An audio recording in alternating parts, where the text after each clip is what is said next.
बिस्मिल्लाहिर्रहमानिर्रहीम। अक़वाम मुत्तहिदा के secretary general Antonio Guterres का हालिया बयान आ गया है और उन्होंने नई आलमी हुकूमत की तजवीज़ देते हुए कहा है कि कोरोना वायरस के पेश नज़र पूरे अक़वाम आलम को बहुत बड़े चैलेंजेस का सामना है, जिनमें ग्लोबल गवर्नेंस हो और मुआशी मेल्टडाउन हो। इनको ओवरकम करने के लिए हमें एक ऐसी नई आलमी डील की ज़रूरत है जिससे पूरी अक़वाम आलम एक प्लेटफॉर्म पर आकर एक आलमी हुकूमत की तरफ जाए। ये हालिया दिनों में किसी भी इंटरनेशनल पर्सनैलिटी की तरफ से बहुत बड़ी स्टेटमेंट है। उसकी वजह यह है कि चंद ही हफ्ते पहले बरतानिया के साबिक वजीर आजम गॉर्डन ब्राउन ने भी इस बात का ऐलान किया था। मजीद गुफ्तगू से पहले हालात हाज़रा से आगाही के लिए चैनल को सब्सक्राइब करें, बेल आइकन पर क्लिक करें और वीडियो पसंद आए तो लाइक ज़रूर करें। शुक्रिया। कि हमें कोरोना वायरस को टैकल करने के लिए ग्लोबल गवर्नमेंट बनाना पड़ेगी।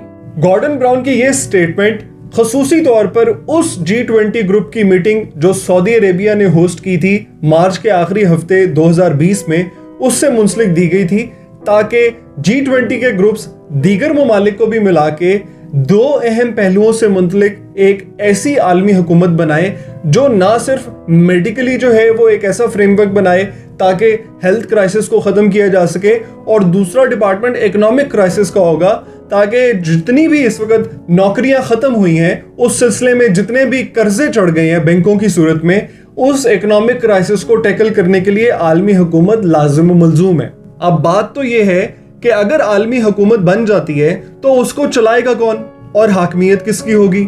मुसलमान तो कहते हैं कि हाकमियत तो अल्लाह ताला से आती है। पाकिस्तान के कॉन्स्टिट्यूशन में भी पहला नकात अल्लाह की हाकमियत का है।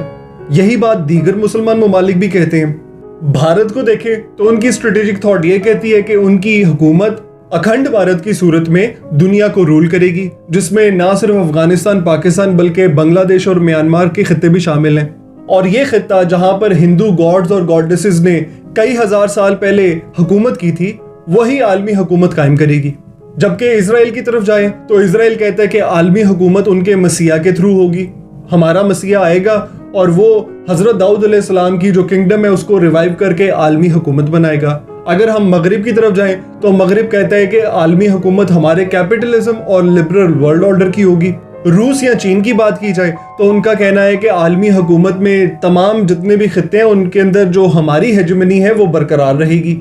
लैटिन अमेरिका या अफ्रीका और पूरे ग्लोबल साउथ की बात की जाए तो उनका कहना है कि आलमी हुकूमत की शराकत दारी में बड़े ममालिक शामिल हैं जिन्होंने कॉलोनाइज करके हम लोगों को मफलूज किया और हमारे जितने भी रिसोर्सेज थे उनसे तरक्कियां पाकर इस वक्त आलमी हुकूमत में आ रहे हैं। तो इतना बड़ा तजाद है अक़वाम आलम के दरमियान कि ये हुकूमत कैसे पॉसिबल होगी। इससे मुंसलिक बहुत ज्यादा थ्योरीज हैं जो रिलीजियस ऑर्थोडॉक्सी पर भी मबनी है, और जो पोस्ट मॉडर्न एरा है और जो सियासत है उनसे मुंसलिक जितने भी बड़े साइंटिस्ट्स हैं उन्होंने भी अपनी थ्योरीज दी हैं। इनमें से जो रियलिस्ट व्यू है जिसके ऊपर कैरोल बेल जैसे, कीथ हेंडल जैसे, फ्रैंक चिंग जैसे और वैंग कैन सांग जैसे बहुत बड़े स्कॉलर्स हैं जिन्होंने यूनाइटेड नेशंस और ग्लोबलाइजेशन और ग्लोबल गवर्नेंस के हवाले से बहुत ज्यादा थ्योरीज दी हैं। उन्होंने यही कहा है कि United nation one nation run है जिसमें अमेरिका की इजारादारी है, और उस मुल्क की हाकमियत की वजह से जितनी भी छोटी नेशंस हैं उनकी रिजेंटमेंट का ख्याल नहीं रखा जाता, और ये आइडियल डिस्कोर्स के ऊपर जो है वो चलने वाला एक ऐसा इदारा है जो ज्यादा मुस्तकबिल नहीं रखता और इसका डिमाइज और इसका जवाल नागुज़ीर है। उसकी सबसे बड़ी वजह यह है कि अगर यूनाइटेड नेशन सिर्फ एक मुल्क की हाकमियत के लिए और एक तहजीब की हाकमियत के लिए काम करता रहा तो वो इस बात को इग्नोर कर देगा कि दुनिया मल्टीपोलर है, यानी कि एक किसी मुल्क की हाकमियत नहीं है बल्कि इस दुनिया में बहुत सारी तहजीबें हैं जिनके अपनी तारीख है, अपना हेरिटेज है, अपना कल्चर है। और अगर उस बात को इग्नोर किया गया तो इस पूरी दुनिया में जितनी भी सियासत है और मईशत है इनमें अमन आप नहीं बहाल कर सकेंगे। और अहम बात यह कि 5 ऐसे पहलू हैं जिसके ऊपर कीथ हिंडल और कैरोल बेल ने बात करते हुए कहा कि यूनाइटेड नेशंस अगर स्फीयर ऑफ इंटरेस्ट जो अक़वाम आलम के दरमियान है उनको नहीं समझ पाया तो फेल हो जाएगा। दूसरी अहम बात कि 2 हेजेमॉन्स बड़े हो, चाहे वो रूस हो या अमेरिका का तजाद चीन के साथ हो, पाकिस्तान का इंडिया के साथ हो, इजराइल का दीगर मुस्लिम ममालिक के साथ हो, अगर इनके कॉन्फ्लिक्ट और बॉर्डर एरियाज को ना समझा गया तो यूनाइटेड नेशंस फेल हो जाएगा। तीसरा अहम पहलू मल्टीपोलैरिटी है, यानी कि इन तहजीबों के आपस में एक दूसरे के साथ ताल्लुकात, दोस्त का दोस्त दुश्मन और दुश्मन का दोस्त, इन इंटरलिंक्ड वेरिएबल्स को अगर यूनाइटेड नेशंस ने ना समझा तो यूनाइटेड नेशंस फेल हो जाएगा।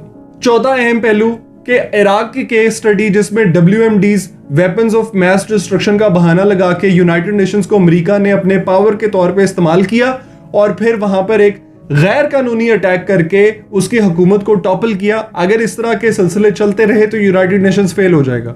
मगर अहम बात यह है कि इन तमाम स्कॉलर्स ने जितने भी अहम पहलुओं पर डिस्कशन किया है उसमें एक खतरे की घंटी ये बजाई है कि अगर अक़वाम आलम को क्लाइमेट चेंज हो, एनवायरमेंटल पोल्यूशन हो, माइग्रेशन हो, ड्रग्स हो, इंटरनेशनल क्राइम्स हो या एड्स या वायरसेस से खतरा हो तो इस आलमी हुकूमत की तरफ जाया जा सकता है और इस पे पावर कंटेस्टेशन होगी।